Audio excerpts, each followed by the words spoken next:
wanders through the Lake District, bagging Wainwrights and outlying fells. With his trusty IBs, a cap, and rugged good looks, his name is Dave Ostor, the Mountain Man. He wanders through the Lake District, bagging Wainwrights and outlying fells. With his trusty IBs, a cap, and rugged good looks, his name is Dave Ostor, the Mountain Man.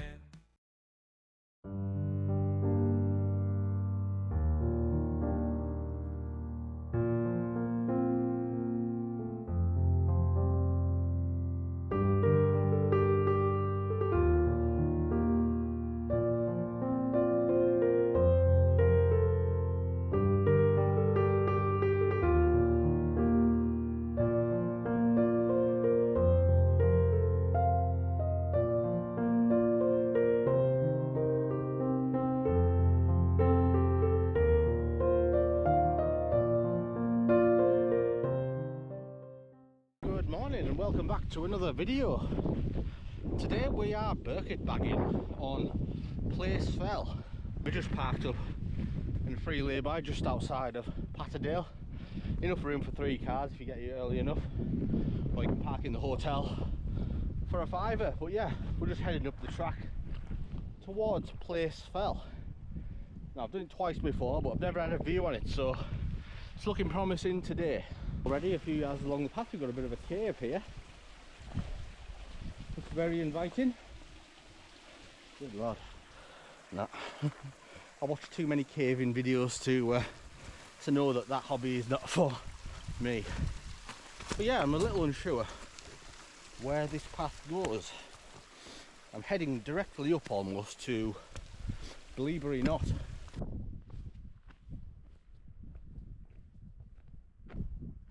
Really nice path this, once you've done that initial little bit of ascent to get up to it. It's very flat, and you can see a heck of a lot from Ravine to Patterdale. Eastern Fells are in a layer of clouds, so we might have struck lucky in the far eastern today because they seem clear. We're looking over to Heart of Dodd with Coaldale Moor behind. Red Screes has got a beam of sunlight on it. So yeah, still need to walk the Ullswater Way, probably next spring or summer now, because it is a 24 miler I think.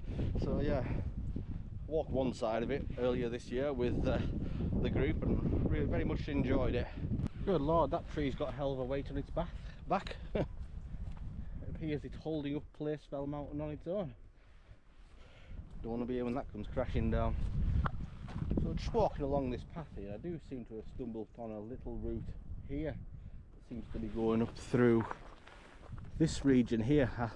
Thankfully that's not the path that I'm taking, but it does look an even more direct route.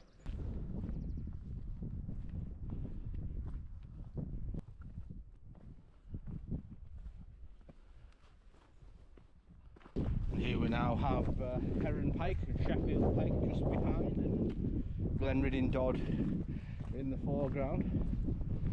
Can't take my eyes off this formation of Sleet Fell though.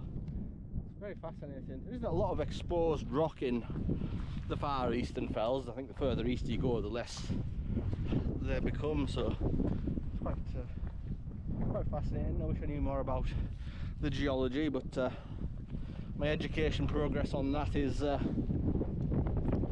going at a very slow pace. I'm not really a fan of this time of year, autumn. If you just look at all the fells, they're all just dull brown. Not very inspirational. But I've had some decent walks in autumn, you know. But, the clocks have gone back there 2 days ago now, so less daylight, so I'm just confined to these shorter, less than 10-mile loops for the foreseeable. It looks like this is where our path cuts off from standard Ullswater loop, which is a low level path. I think we're going to start making a break up the side of the fell here directly to Bleaberry Knott. Looks good on the floor. I can see it snaking up further up there, so that's a good sign. Confidence is booming. So when we did this fell in January, we did stay on that lower path down there that takes you just adjacent to the little knot hanging off the end there. And and it swings round the back, comes up the north face of the fell. But that one isn't plottable on the West maps.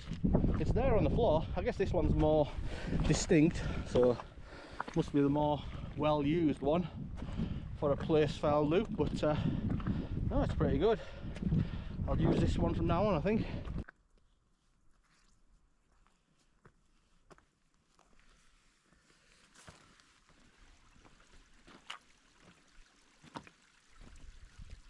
Incidentally, this is looking down towards Keldas, which is a singe I picked up last week. We've got a second inversion after our Cockley Pike Ridge. 2 in 2 days I've had, so being spoiled. I guess I won't be getting another one of those for another 185 walks. But anyway, yeah, perfect conditions.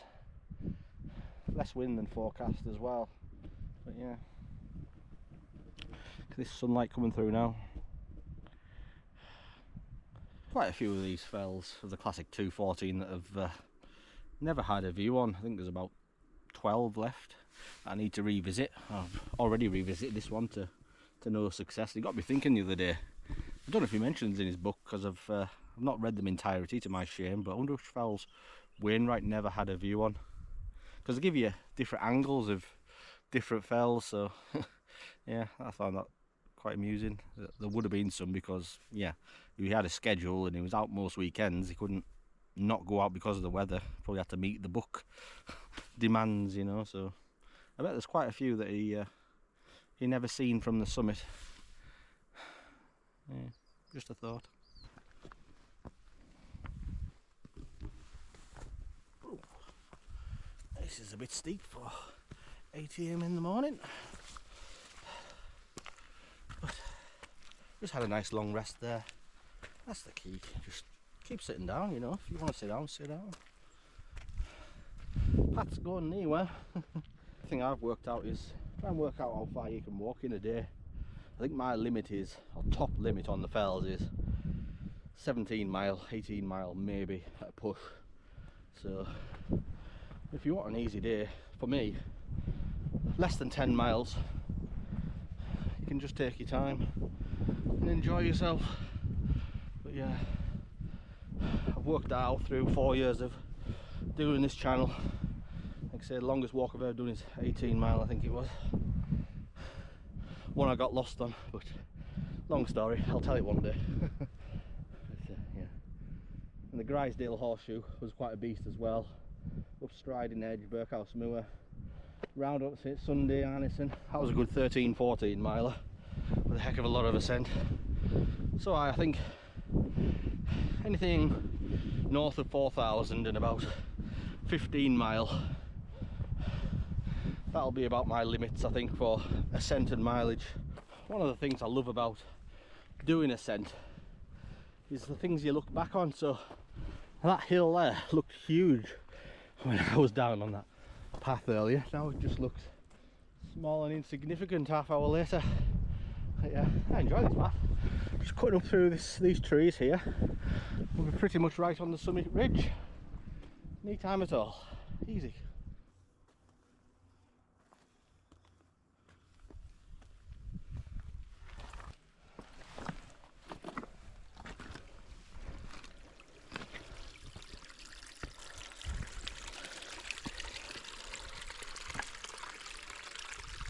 So that's just about that initial climb done, and what a wonderful path that is. Very accessible, very nice gradient as well. Yeah, that's going to be one of my favourite paths, I think. And it's nice to be able to see up here, although a little bit more climbing still. I believe this is looking up towards Sleet Fell, a bit further south there. We're going to be cutting a left here, heading a bit north towards Bleaberry, Knott. So you do need to know where you're going up here. It's even more difficult in the Clag. Fairly easy today, but you can see paths shooting off in all sorts of directions there. I know I need to go north, so I'm just following my compass point north. And yeah, there's a well-trodden path here, so it must be quite a popular birket, this Bleaberry Knott, or Birk Fell as it's otherwise known. That's looking back up Grisdale there. Oh yeah, I've just headed a little further north and round the corner, and it came into view now, the very distinct summit of Bleaberry Knott. Easy on a clear day, like I say, but if this was clag, you wouldn't have a clue what you were walking into, so always carry a GPX watch and make sure it's updated and working, battery fully charged, you know. I don't carry maps anymore. Ooh, controversial. But I think I know the lakes well enough after these 4 years now that I think you could drop me anywhere blindfolded and I'd be able to work out where I need to go. It's not a brag, it's just that's the experience that I've developed. I do spend an awful lot of nights looking at maps, so they're all up here now, but yeah, the old GPX watch just keeps me on course. A bit squelchy up here, there's been a heck of a lot of rain over the weekend. Monday morning now, but still paths to follow and trods. And we're just approaching on the first burkett of the day just here. So it doesn't look like there's a formal route up this fell. There's many different ways you can tackle it. I've just gone for it head on. This is looking back further south to Sleet Fell. I can just about see the trig. Oh, directly on it. And we have a cairn. Here we are. Look at this. On our first fell and burkett of the day, Bleaberry Knott, Burke Fell. Boom, we'll take it. Oh wow, wow, Sleet Fell is quite big. 657 I believe. Look at this view, absolutely wonderful. Sadly there's a northerly wind pressing onto us. Just to let you know, this next section here I wasn't able to plot any path, so I just need to look at the lay of the land and work out the best route for me. But we need to head east along here to those two. I think that's Sleet Fell, the smaller one, and High Dodd is this one here before we traverse up to Sleet Fell summit itself. But yeah, what a marvellous view. This is looking over to the far eastern ridge, which is the Roman road. Very dull, but Bond Scale and Arthur's Pike steal the glory on that ridge, and can just see Hallen Fell there poking out at the end. So we're not actually that far from Howtown really. But yeah, I'm enjoying this nice little secluded spot.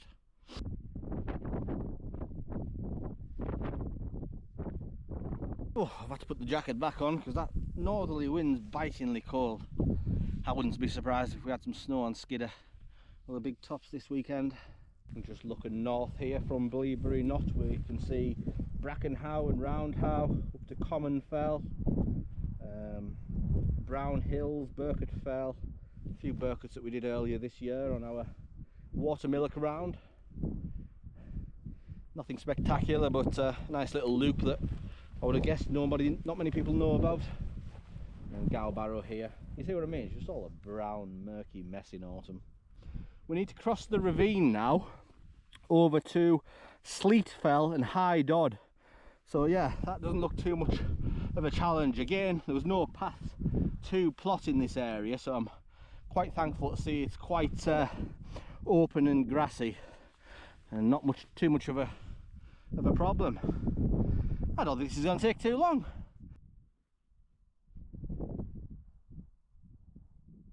That's it, so we're just heading towards the little ravine there, which does get quite difficult to cross, I believe, as you go further down. It's quite narrow up here, so I'm just going to be able to cut across it and head over to Sleet Fell. Well, these aren't that awkward at all, these fells. On OS maps, they do look kind of higgledy-piggledy, look like they're on two completely separate ridges, but no, this is quite nice, vast and open. It's nice to be able to see a lot of paths and grooves. Multiple, I can see 3 going to Sleet Fell alone. And there we go, we can see the night more distinctly from this angle here. It's actually noticeable all the way from Pooley Bridge. It's, I think the first thing I noticed when we did the Ullswater Way and ended in Pooley Bridge, first thing I did was look back up the lake, and yeah, that night, the night fell. It's quite a stunner from a distance. This is what I mean by there wasn't much to plot in this area just to get over here. I can see a well-grooved path just there below that crag, and that's what I'm aiming for. Here we are. I think I've kind of dropped onto a bit of a groove now. It looks used and not just by agriculture. These are the paths that aren't on OS maps. and us outlying fell baggers could do with knowing that these are here. So it's strange to me, and it always will be, why they are not plottable, yet something like Jack's rake is plottable. So yeah, I don't think it's anything to do with how easy the path is. It's just I guess what the OS Maps company knows about. So here is that gill crossing. I thought it best to cross it high while it's quite narrow, as you can see, rather than try to fight the wider areas down there, you know. So yeah, been a lot of rain lately and it still isn't that full, so yeah, can get across here just about knee bother. Anyway, I've just realised I haven't had a cup of tea this morning, so this rock's shielding me, the side of the ravine there, and there's a nice little island here to set up the jet boil. Oh, nice little plunge pool as well.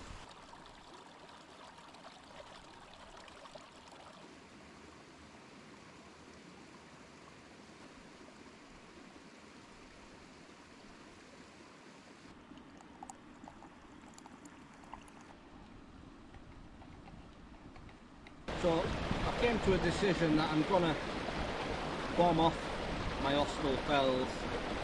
It's not something I'm passionate about, because I thought of a better idea for once I've completed the burkets and singes, and I'm going to write a book. I'm not going to tell you the details of it just yet, so I don't want anybody to steal the idea, but think about it. You can possibly guess, but yeah, I think once I've finished these outlying fells and ultimately complete the Lake District in my eyes, I think I've got the credentials then to make a detailed book, and I am really excited to get started on it. That's why I'm doubling the effort. Like I say, I'm trying to get all these done by next December 2026, so yeah, big things ahead for Dave Osler Mountain Man. I think it will sell really well. It's a book I would buy, and I think it's a book that is needed for the Lake District. There's nothing quite like what I've got in my mind. So I'm looking forward to that. So thank you. Hope you stay watching and see the journey through with me. I will document it, working on it. But yeah, it is probably my greatest idea ever. And I've had some pretty good ideas. Ask me about it.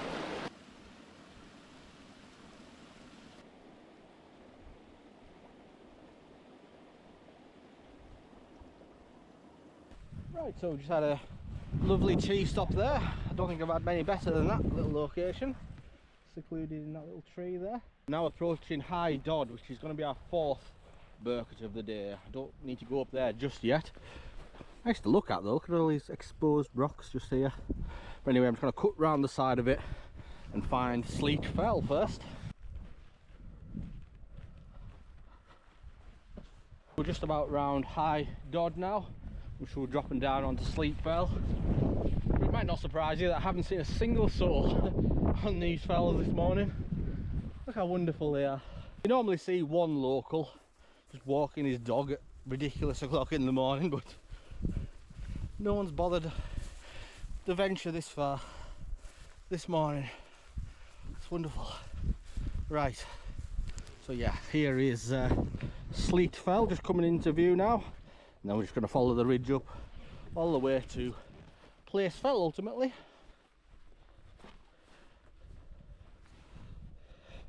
Don't think I could have picked a better line for this mountain. I'm going to drop right on top of it just about. That's nice.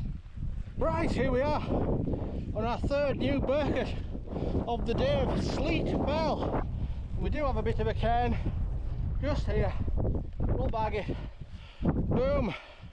However, I think I've got the high point is a little bit further along the ridge, and there is a good path now, so we'll follow that to the high point.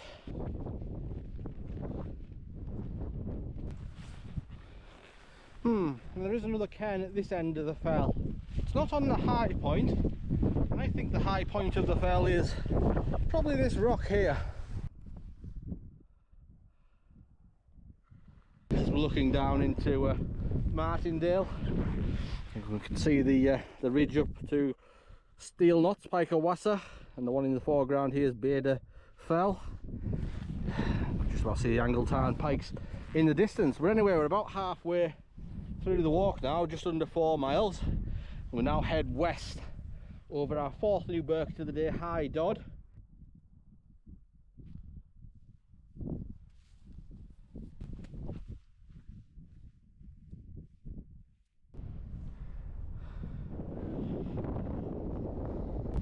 Up there, choice of paths. I'm assuming this one's gonna circumnavigate round the fell up to Sleet Fell, so I think if you've probably done this one before, you can't be arsed, just use the bypass path. However, for us, it looks a good path. It looks like a few people walk it. It's straight up there. High Dodd. I don't know how they've got this fell as a Dodd. It's a bit too craggy for me to be a Dodd. More like a high crag. But yeah, this path's good. Making short work of it, thankfully. So I'm glad I've done these fells this way around, because I would hate to come down this path. It's freaking vertical, and it is grass, so you're gonna slip and slide all the way. Oh, nearly there. Gee whiz, that's been a tough climb. Oh, I don't want to do that again. Looking back at Sleet Fell down there and Hallin Fell. But we're nearly at the top of this one now. Just more Dodd-like now. Here we are. It's all been worth it for this little pile of rocks that represent High Dodd. Wonderful. Right, oh no. Right, one more climb for the day. It's just Sleet Fell, the way in right. I'll just take the direct route, no bother. But anyway, lovely little summit. Plenty of spots to camp on here. Nice big crag over there to sit on. But yeah, not bad. Not bad. I don't think I'm going to be bothered up here. I'll sit here for a bit longer actually. As we look over to Little Melfell and Great Melfell just there. No way, old Blencathra's clear. Oh, that's a little interesting feature on High Dodd. Got a little shelter here. I've been sitting up there in the bloody wind. Oh. Then again, this is probably a bog. Well, this is a much more pleasant side to ascend this fell from, but I'm glad I've done it the way that I've done it, because going over it, you won't be happy with what's to come. It's bloody vertical.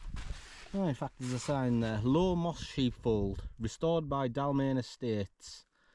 Shepherds use enclosures to manage their sheep. Shelter the sheepfold affords. A couple of rooms there. Nice. Not bad little digs. Fixer upper. Anyway, let's get up this hill. I must say this is a very nice pleasant side to climb up Sleet Fell on. I think it's preferable to the more traditional route. Yeah, these great views over into Martindale, like I say, and we can see over Beda Fell now and the Nab and Rest Dodd and this huge Roman road ridge. That's a bit dull, but it's quite nice to look at from this angle. Lots of deer. Holy shit, there's tons. Oh, they're all looking at me. Run away, run away. Wow. 1, 2, 3, 4, 5, 6, 7, 8, 9, 10, 11, 12, 13, 14, 15, 16, 17, 18, 19, 20. About 35 deer. Oh, there's a big stag over there. I like his horns when he's done with them, of course. Anyway, Sleet Fell up here. That was a nice surprise. I didn't think deer came all the way to Sleet Fell. Thought they were further east and south from here. But anyway, you learn something new every day. I didn't know there was a tarn there. Very educational, this walk for me. Here's the summit and the trig. Oh, there we go. Oh. Oh. Top of Patterdale, Sleet Fell, 657 metres. We'll take it. That wasn't too bad. Nice. Awkward little summit. You don't get many folk up here at once. Yeah, fairly quiet. Seen 2 people. Alright, that does mark the first time with views up here for me. So that's one ticked off. There's about another 20 or so to go that I haven't had a view on. Yeah, I'll take this. See all we're doing to Penrith there, at the head of Ullswater, and it's back to the trig there. Oh yeah, I love this. You can see Kirkstone Pass snaking up the side of Hardstop Dodd there. And Brothers Water even. Wonderful day now. It's supposed to be a dreadful end to the week, that's why I've had to get out today really, but unfortunately the other crew couldn't make it. But yeah, this is wonderful, a very nice day. Less wind than forecast as well. It was supposed to be 20-30 mile an hour. I think it's maybe 10-15, but nothing too drastic. Yeah, I'll spend some time here, why not? I must say this is one of the most spectacular views in the Lake District. Absolutely wonderful. What a fell. I'm glad I've persisted and kept coming back to it. You get rewarded eventually. I can see why Alan Metalman's done this fell so many times. I think it's one of his favourites, if not his favourite, so yeah, that's an absolute great choice. I don't think Ashley Arnold's done anything in Glenridge and Patterdale, so I've suggested he stays here if he's coming over to the lakes next year. A lot of walks we can invent for him on in this area of the world. I like this section of Place Fell. It's this rocky scape here. It's very weird, feels out of place, but yeah, a bit different. That's us down Place Fell and approaching our final fell of the day, Round How. And there is a bypass path here which I am going to use, and I'll show you why in just a moment. And here we are on the sixth and final fell of the day of this Place Fell Horseshoe, Round How. Boom, we'll take it. Now you can continue down here, but I don't like that path. It's gives me the jeepers. It's a bit of a scramble and it's not pleasant to descend. It's all right coming up on, but no, I don't fancy it often. So if you retrace yourself back off this fell, use the bypass path, it'll make life a lot easier for you. And here it is, just cut across here. There's a well-worn path that'll take you down the hill, pretty much all downhill from here back into Patterdale, and it'll save your heart rate increasing a little scrambling down that little bank there. There we go, and that's what we've just avoided scrambling down by using the bypass path. This will take you all the way back into Patterdale, and I thought I'd better wrap up the adventure from here. That's about it. Place Fell.